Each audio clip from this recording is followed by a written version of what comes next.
Aqueles que esperam, ao se retirarem do mundo, tirar uma folga da fragilidade humana, a sua própria e a dos outros, normalmente se decepcionam. Olá, seja bem-vindo ao canal Chave de Leitura. No vídeo de hoje a gente vai conversar sobre o romance The Bell, da romancista e filósofa irlandesa Iris Murdoch, que é um livro que eu fiquei muito feliz por ler, porque já é um dos favoritos, uma das minhas leituras favoritas desse ano, mas também estou um pouco triste porque ele é um livro que não está traduzido para o português, quer dizer, ele chegou a ser traduzido, mas ele não é editado há muito tempo, então você só encontra em sebo por uma fortuna. Então isso tá me deixando tristinha. Se você quiser ler, vai ter que ser em inglês, como eu fiz. Eu comprei o e-book na Amazon, a edição da Penguin. O meu e-book veio sem capa. Os e-books normalmente eles têm uma capinha que eu queria mostrar aqui, então eu vou deixar a capa aqui, inclusive, que ela é muito bonita. E esse foi o quarto romance da Iris. Eu não lembro direito como eu descobri a Iris. Eu tenho quase certeza que foi numa palestra, num vídeo. Eu tava vendo sobre algum outro escritor e aí, em algum momento, alguém cita a Iris. Não tenho certeza se era sobre outro escritor, mas enfim, alguém fala da Iris como romancista e filósofa. Logo me interessei. Falei, nossa, escritora, romancista, filósofa, saí correndo atrás para investigar. Descobri que vários livros dela já foram traduzidos para o português, inclusive alguns pelo Círculo do Livro, mas parece que faz tempo que as editoras não publicam a sua ficção. A Iris escreveu mais de 20 romances. O livro dela de filosofia, no entanto, saiu, quer dizer, ela tem mais de um, mas um deles saiu no Brasil, eu até comprei, o A Soberania do Bem. Eu não achei um livro muito fácil. A Iris, ela fazia parte do estudo de filosofia moral, e os romances dela têm um pouco a ver com isso, até esse que eu li tem a ver, de filosofia analítica e acho que também um pouco de filosofia da mente, mas acho que o foco era filosofia moral, filosofia analítica, e ela é considerada assim uma platônica.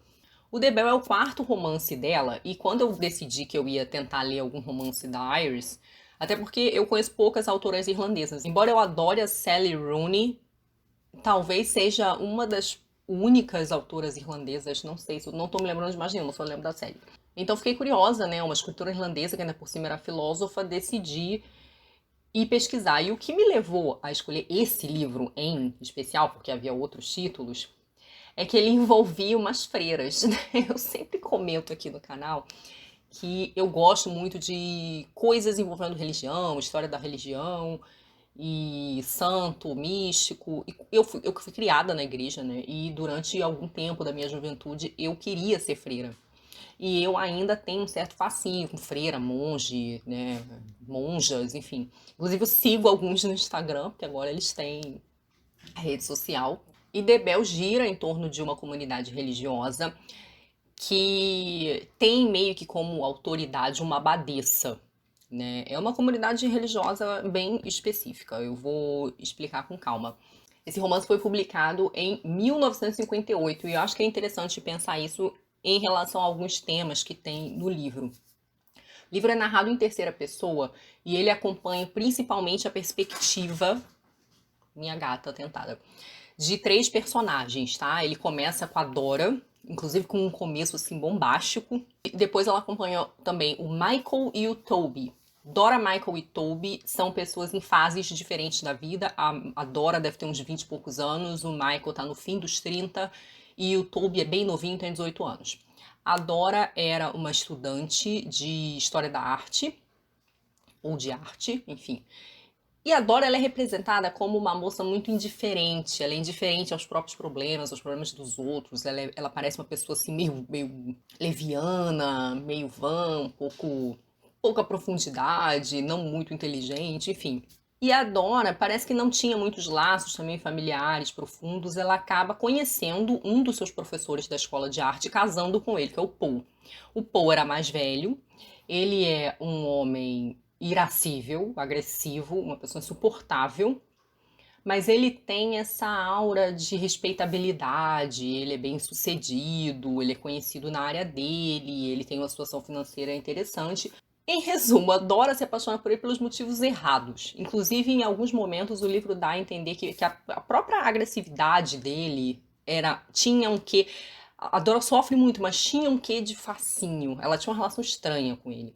Ela sofre, ela começa a sofrer muito, porque quando ela se casa com ele, ela abandona a escola de arte.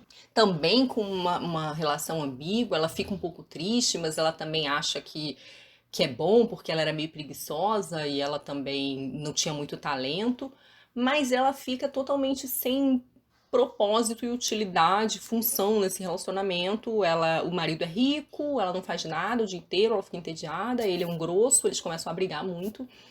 E então o romance começa dizendo que ela abandonou ele, porém ela voltou para ele. Então a Dora ela fica 6 meses separada do Paul, ela vai embora de casa.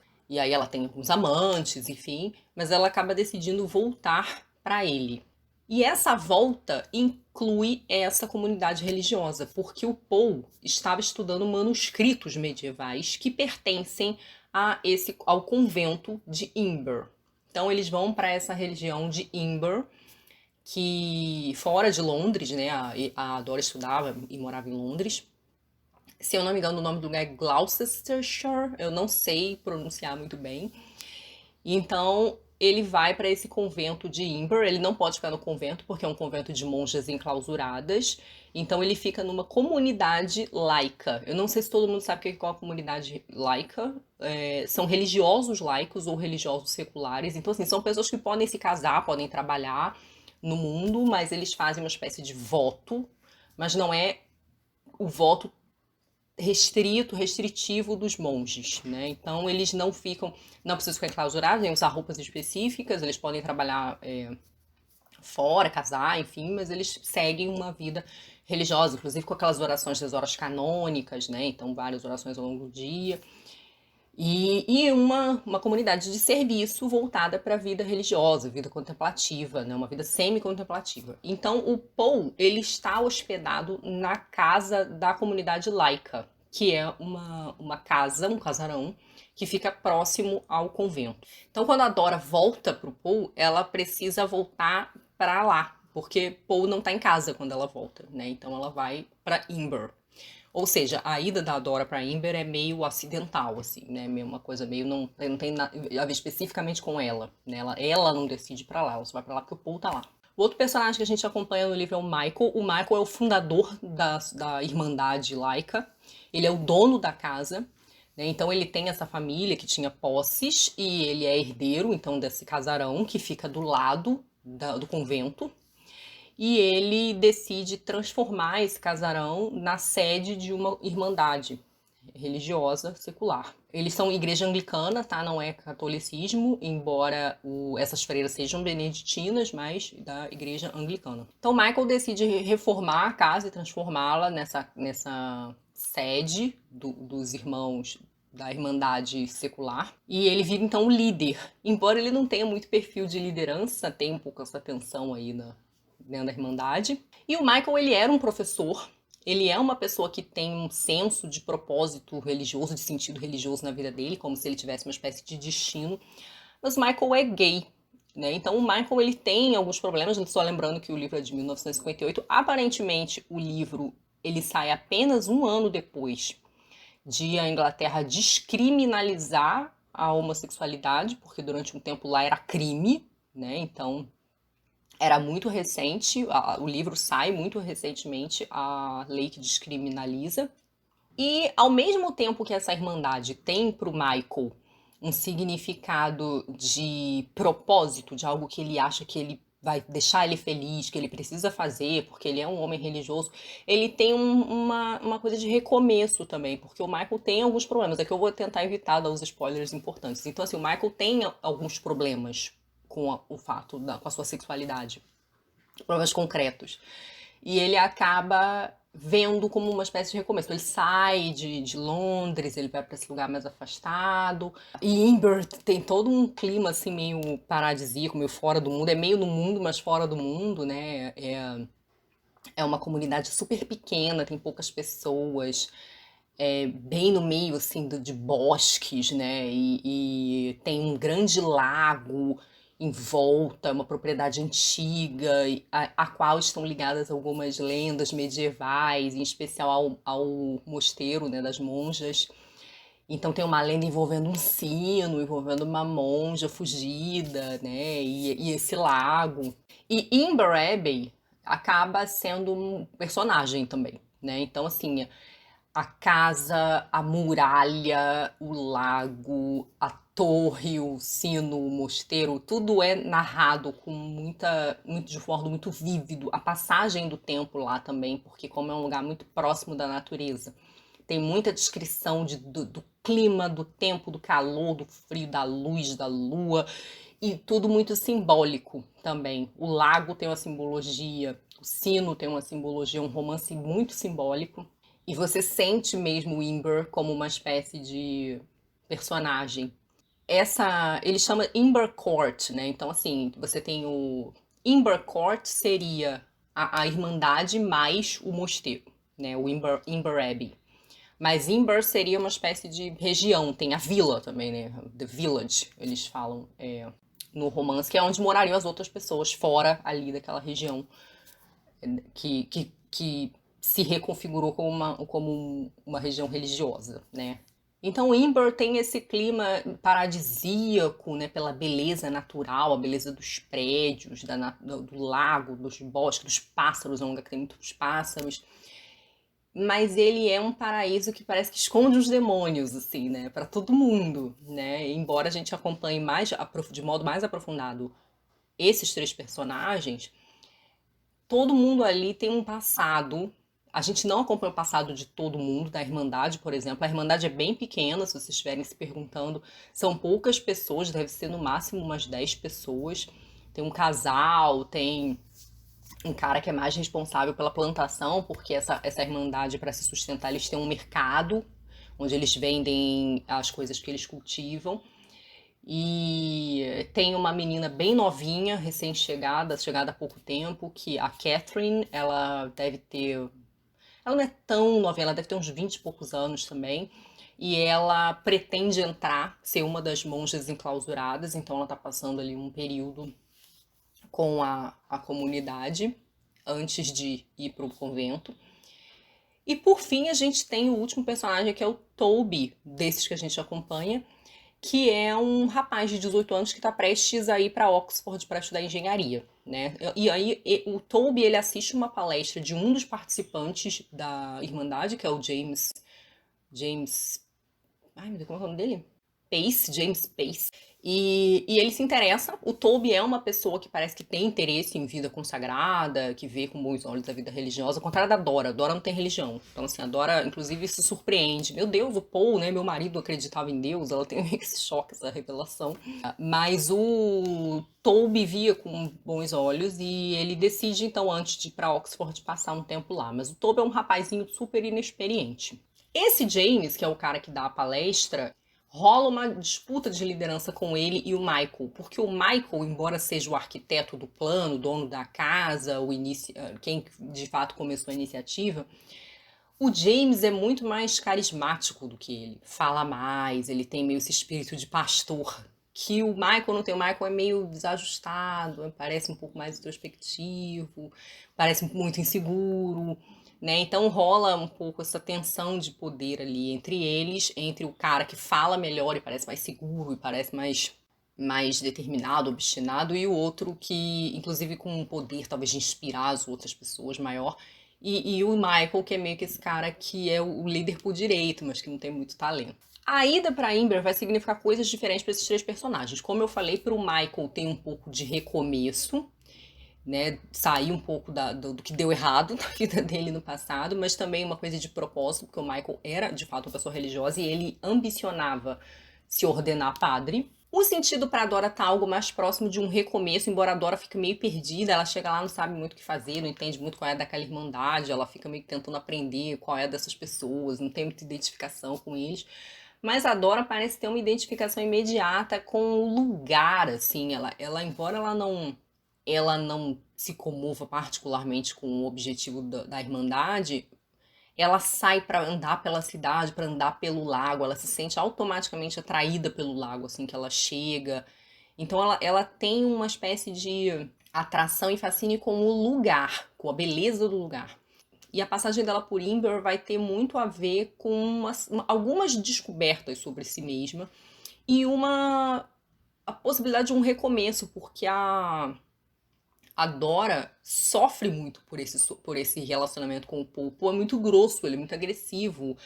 E ela volta pra ele meio que como se ela não tivesse outra alternativa, mas a verdade é que ela também não aguenta mais ficar com ele. Então, assim, ela tá precisando decidir o que ela vai fazer da vida dela. O Toby, ele vai ter ali uma espécie de perda da inocência, né? O Toby... Porque, assim, o romance, até a pessoa que escreve a introdução do romance fala isso de um jeito muito interessante, que o romance, ele é sobre religião, mas ele também é sobre sexo. O romance é sobre muitas coisas. É difícil sintetizar o assunto desse romance. Mas dentre as várias coisas que ele trata, tem essa questão da religiosidade e tem essa questão do sexo, né? Então, da relação da sexualidade dos personagens, enfim.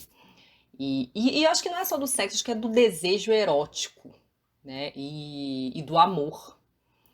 E de como esse amor se reconfigura em coisas diferentes, ou se demonstra de modos diferentes ao longo do livro. Como é que as pessoas encaram o amor na vida delas e como é que elas lidam com o ser amado, como é que elas se comportam enquanto pessoas amadas, tem toda essa complexidade. Então o Toby, ele na verdade vai se descobrir objeto de desejo e o que vai ser um gatilho para ele pensar nos desejos dele, na sexualidade dele, que é algo que ele não tinha parado para pensar ainda, né? E o que ele vai fazer com isso? E de que modo isso vai se confrontar com a sua visão de mundo, enfim, com a sua visão, inclusive com a sua visão simpática ao objetivo de vida consagrada e de serviço da Irmandade. As freiras, aparecem poucas freiras nesse romance, e elas têm um quê de enigmático e de surpreendente, né? Como elas são enclausuradas, elas não podem ficar aparecendo o tempo inteiro, mas quando elas aparecem é sempre uma coisa interessante. E que eu gosto muito que a Iris faça com elas, né? Talvez assim, atribui características de força, de sabedoria, de coragem a essas figuras que talvez, enfim, surpreendentes talvez, né? Em relação também à mística que cerca pelo fato delas ficarem escondidas. A Irmandade não tem uma relação direta com as freiras, porque por causa da clausura. Então, existe uma capela onde as pessoas assistem à missa, e essa capela, ela tem uma grade numa parte lateral. E essa grade tem uma cortina. Então, as freiras meio que ouvem a missa dali. Me parece que que essa parte isolada delas tem uma parte virada para o altar, que eu acho que não teria uma cortina, e uma parte lateral que é virada para quem assiste a missa, e essa sim teria cortina. É um pouco difícil de visualizar. Então, pouca gente vê de fato as freiras, e na verdade só vê a abadesa, né, a líder lá das freiras. E a abadesa só aparece quando ela quer. Então ela manda chamar, existe uma freira que faz a ponte, uma freira que fica do lado de fora, que é a Sister Ursula, se eu não me engano. E ela faz essa ponte, então ela manda chamar a irmã Úrsula, a Úrsula chama sei lá quem que ela queira falar, normalmente é o Michael, né, que é o líder. Mas é pouco, o Michael tem uma admiração muito grande por essa abadesa, e num determinado momento de crise essa abadesa vai dizer as coisas muito interessantes para ele.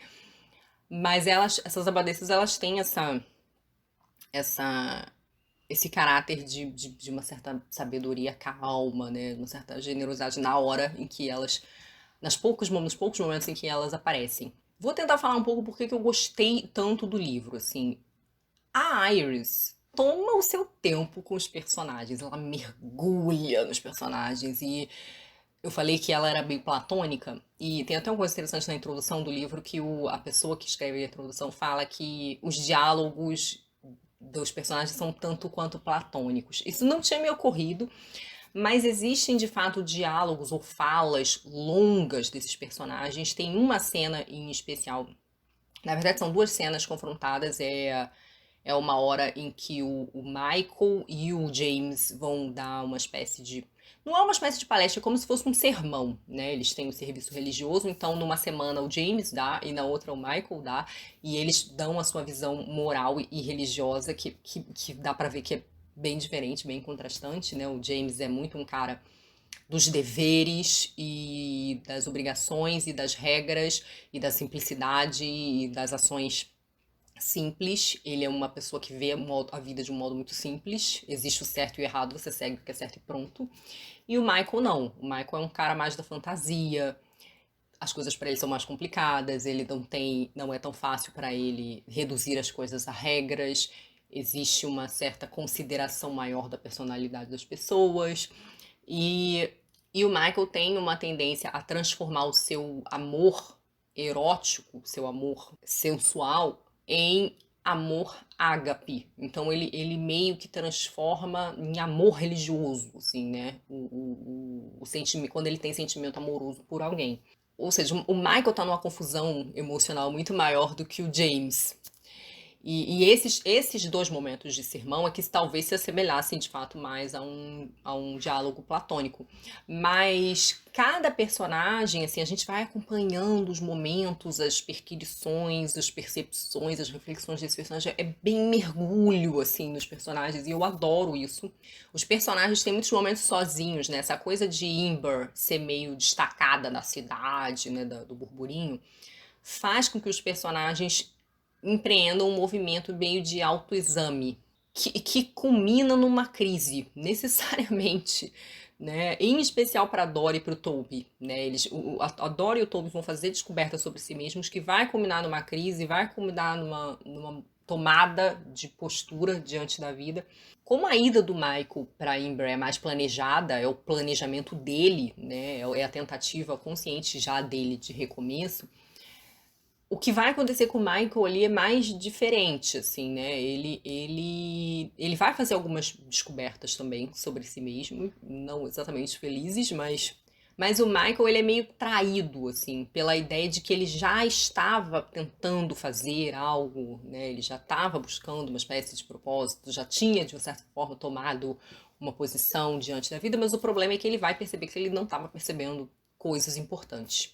Eu falei que esse livro é sobre sexo e é sobre religião também, e aí é interessante ir para alguns dos conceitos filosóficos da Iris para falar. Não é necessário, imprescindível, mas é interessante. Como pensadora da filosofia moral, a Iris pensa muito no bem, como obter o bem, como fazer o bem, o que é o bem, enfim.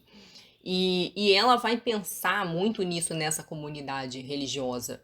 A ideia da Iris é que você precisa sair de si mesmo, você precisa evitar o máximo possível o próprio ego, ser egocêntrico, ser narcísico, que para você obter o bem, tanto para os outros como para si mesmo, você precisa ser abnegado, assim, não ser centrado em si mesmo. Ela vai mostrar em que medida essas coisas funcionam ou não com essas pessoas do livro, em que momento essas pessoas vão descobrir essa saída de si e em que momento essas pessoas vão perceber que era isso que estava faltando na vida delas, né? A Iris dizia que existiam algumas coisas que ajudavam a pessoa a sair de si. Ela fala nesse livro em especial, A Soberania do Bem. Ela vai dizer que uma das é a grande arte, que a grande arte tinha uma capacidade de mostrar a realidade com de mostrar o mundo, as pessoas com um realismo tal, e aí ela não tá falando muito de forma, tá? Ela tá falando de proximidade, de acuidade de percepção em relação a como as coisas funcionam, como as pessoas são. Ela até faz essa distinção, né? Ah, uma comédia do Shakespeare pode ser muito mais realista do que um romance documental, sei lá, né? Depende do quanto a pessoa, o escritor, o artista é comprometido com como as pessoas realmente são, como realmente se comportam, como a realidade realmente é. Então a Iris vai dizer que a grande arte tem esse poder de tirar a pessoa de si para olhar uma realidade concreta fora dela, que o serviço tem isso, o serviço seria uma espécie de serviço caridoso, servir o outro, ajudar o outro. Né? E ela fala que a vida religiosa poderia ser um caminho, e aí é interessante porque o romance dela vai problematizar isso, ela vai mostrar que pessoas religiosas, muito focadas na vida consagrada, no serviço, às vezes falham em ver o sofrimento do outro. Esse é um grande dilema que vai acontecer com o Michael. Né? O Michael, Ele não vai perceber pessoas que estão em crise profunda ali naquela comunidade. Tragédias vão acontecer e ele vai perceber que é porque ele estava muito preocupado com os seus próprios problemas, né? Ele estava muito autocentrado nos seus próprios dilemas, ainda que ele amasse essas pessoas e que se preocupasse com elas, né? Então ele não deu conta de chegar nelas e de cuidar delas. Então isso é um ponto. Embora na filosofia dela ela fale a vida religiosa como um caminho, no romance dela ela vai mostrar. Às vezes nem a vida religiosa funciona, né? Tem que estar na vida religiosa, mas tem que estar olhando para fora, tem que estar prestando atenção nas outras pessoas.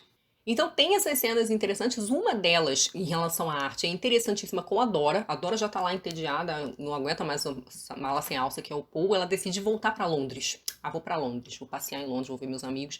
E aí ela decide ir pro museu. Ela sente uma necessidade de ficar sozinha, depois de fato, encontrar um amigo. E ela decide ir para um museu e ela tem essa cena muito interessante no museu, onde a beleza dos quadros tira ela de si mesma, né? Então ela fala do extremo consolo que ela sentiu por aqueles quadros que ela ama tanto e que ela já tinha visto 1000 vezes continuarem lá. Eles não têm nada a ver com ela, eles estão lá, a beleza deles continua lá, a beleza deles não tem a ver com ela, não tem a ver com a cabeça dela, com os problemas dela. Então ela vive essa beleza contemplativa. Ela sai de si mesma. Existe uma espécie, a gente talvez pudesse dizer, de transcendência do eu. Não no sentido metafísico, mas no sentido de sair de si, da perspectiva autocentrada. E isso me fez lembrar muito que, assim, que a arte às vezes tem esse poder para mim, né? Quando eu tô em crise, eu tô muito triste, ir ver uma exposição, ir ver um filme, muitas vezes é uma maneira de sair da minha cabeça. Filme funciona muito comigo, mais do que livro até, embora eu adore livro, porque eu acho que eu já não leio livros tanto só com a perspectiva do interesse estético, né? É muito comum que pessoas que leiam muito também leiam o livro com alguma função utilitária. Aprender alguma coisa, né? Trazer o conhecimento humano dos personagens também para sua experiência. Então você não lê só pela mera experiência estética. E não sei, talvez exposições e filmes, dependendo do tema, eu consigo viver mais só a experiência estética e aí sair um pouco da minha cabeça. Então tem esse momento, e isso vai ser um gatilho para Dora, porque é depois dessa experiência no museu que ela vai descobrir que ela precisa sair de si também em relação às outras pessoas. E ela vai encontrar um caminho. Então, assim, a Iris nesse romance, ela dá a sugerir que quando você sai de si para fazer um bem pro outro, isso não é um bem só pro outro. Você está fazendo pelo bem do outro. Assim, o outro talvez viva esse bem, tenha esses benefícios, né, dessa sua ação. Mas que fazer um bem pro outro é um bem para você também. Então, que parte do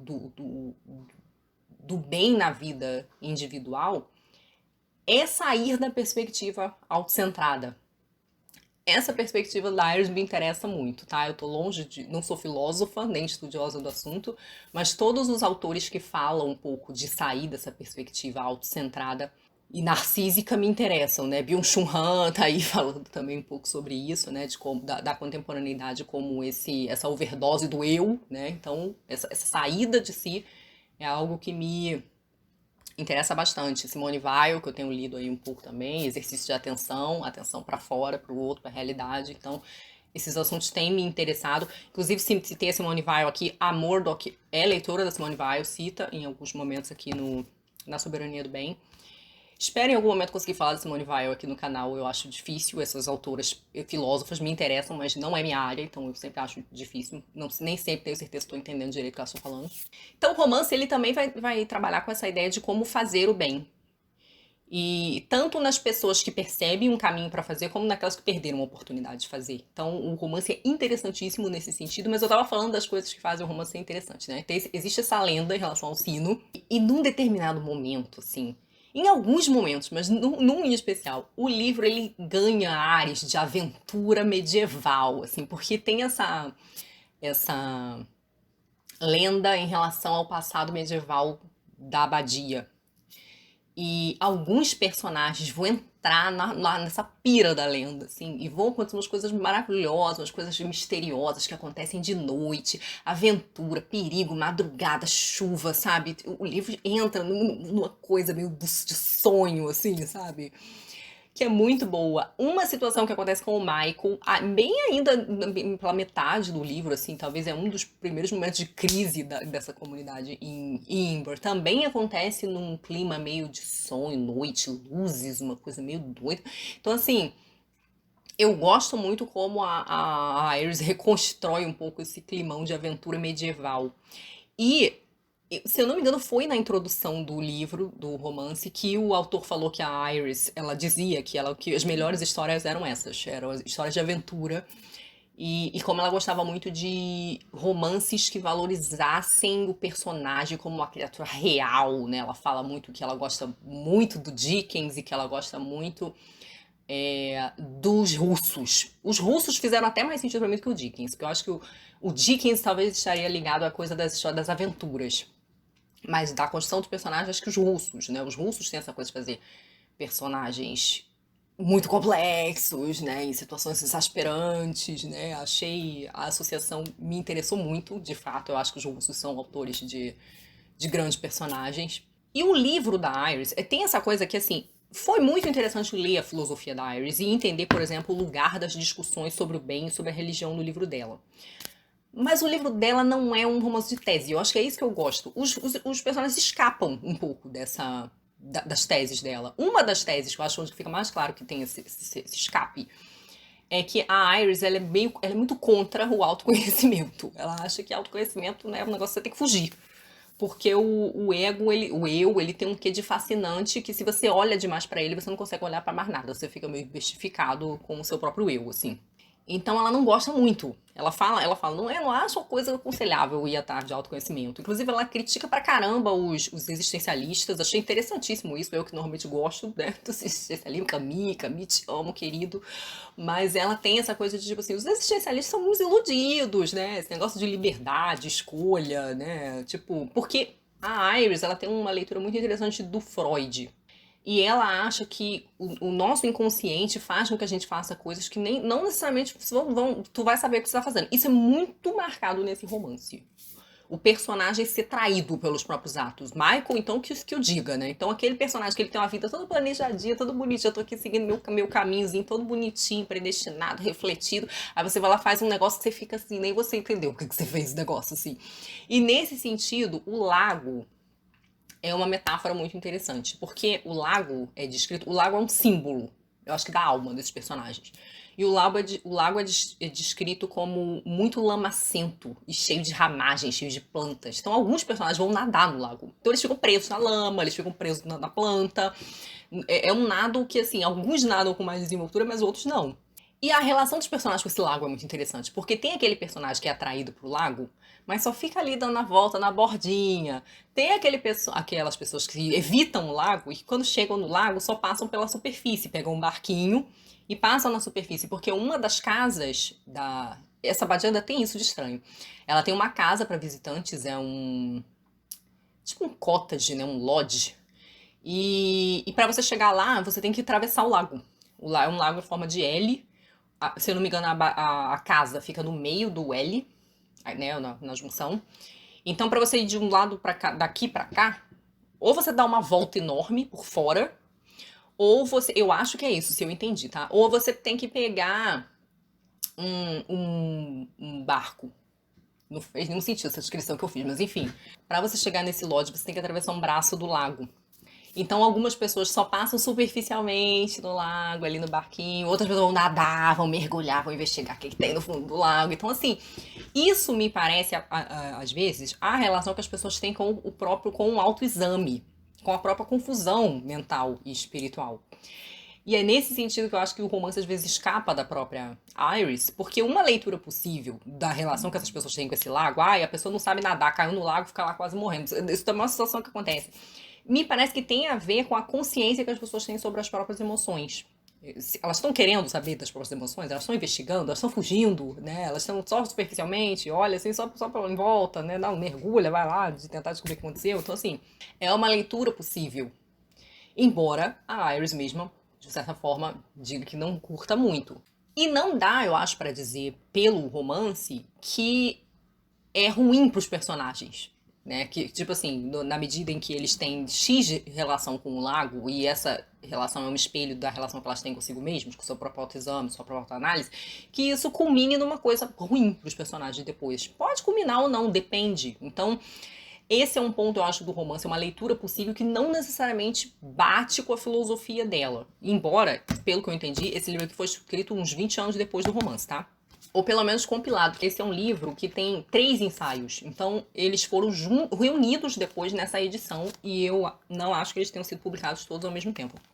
Mas é uma edição. Esse aqui de 1970 e alguma coisa. O romance é de 58. Eu acho que o livro é de 71. Então, eu gosto que os personagens tenham, de certa forma, vida própria. Que eles não sejam, assim, só títeres das ideias filosóficas da Iris. O sino tem uma simbologia também, mas eu teria que dar um spoiler gigante aqui pra falar, então eu vou preferir não falar, mas tem. Tem uma coisa com os sons também, que eu acho que tem uma relação com essa visão de bem que ela tem, né? O romance explora muito os sons diferentes, o canto dos pássaros, como uma espécie de beleza gratuita, o canto das freiras, né? O canto religioso, o barulho do sino, que tem algo de evocativo, de chamado, né? As músicas que os personagens ouvem, a comunidade em determinado momento ouve uma peça de bar e a Dora gosta de jazz. E esses sons, eles têm origens diferentes, naturezas diferentes e funções diferentes também. Então é interessante porque é quase como se a Iris estivesse apontando para os diferentes tipos de bem que acontecem no romance. Os personagens são muito complexos, mesmo com seus defeitos. Você tem o personagem que é muito dedicado, o que é muito abnegado, o personagem que é muito generoso, o que perdoa, o que é mais alegre, enfim, o que inspira. Você tem diferentes. O que é ingênuo, né? Enfim, você tem diferentes tipos de bem convivendo ali. E eles têm naturezas e intensidades muito diferentes também. E essa associação com o mosteiro ele tá sempre ali como uma espécie de farol, assim, dessa comunidade, né?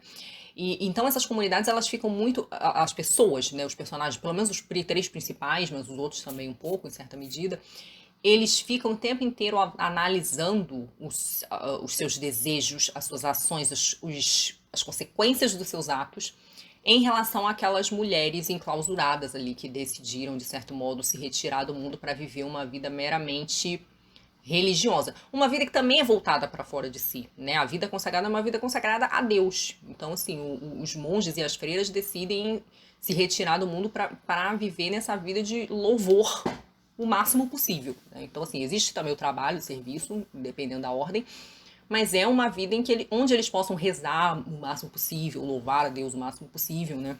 E esse louvor a Deus é um dos caminhos possíveis que na filosofia da Iris, embora, pelo que eu entendi dos textos dela, acho que ela é ateia, tá?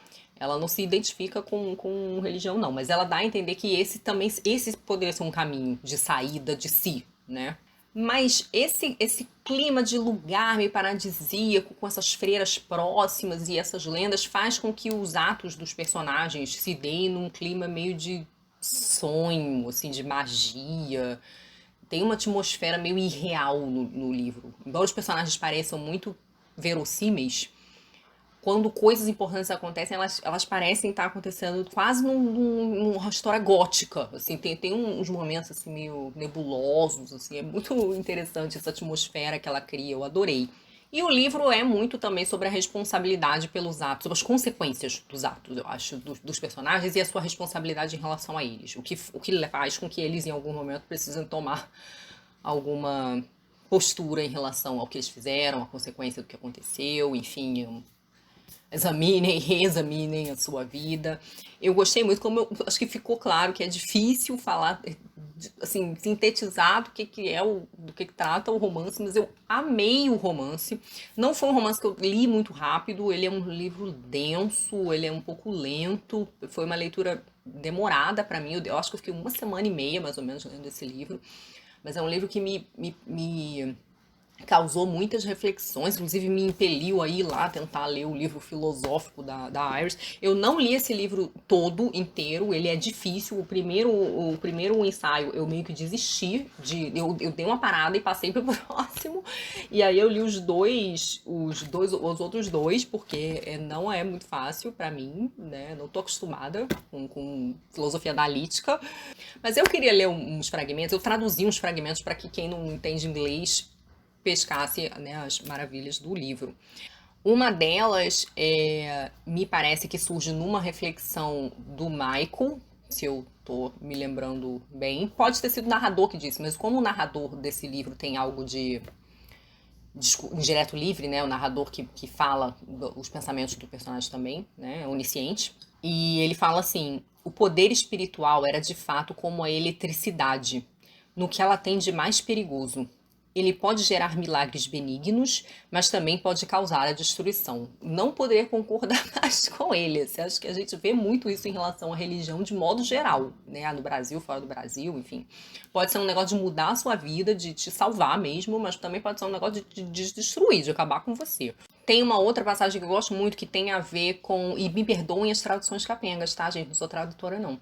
Que tem a ver com essa coisa da consequência dos atos, né? Ou de você fazer coisas que você não sabe muito bem do que vai acontecer depois, do que vai gerar, enfim. Que é assim: nossas ações são como navios que vemos partir, mas não sabemos quando ou com que cargas retornarão ao porto. Tem uma outra passagem que eu amo, que é uma conversa que o Michael tem com a abadesa. A abadesa fala umas coisas ótimas.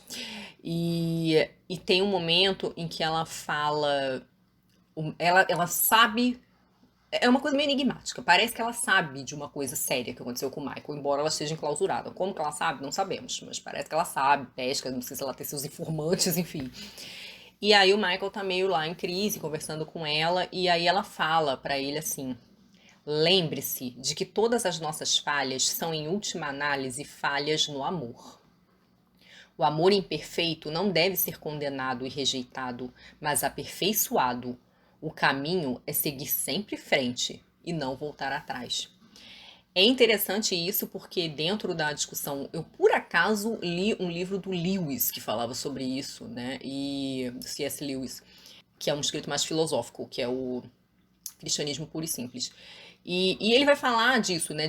O mal não é uma força positiva, assim. O mal não é um princípio em si. O mal, ele seria uma corrupção do bem. Então, o mal é onde falta o bem ou é o bem mal orientado.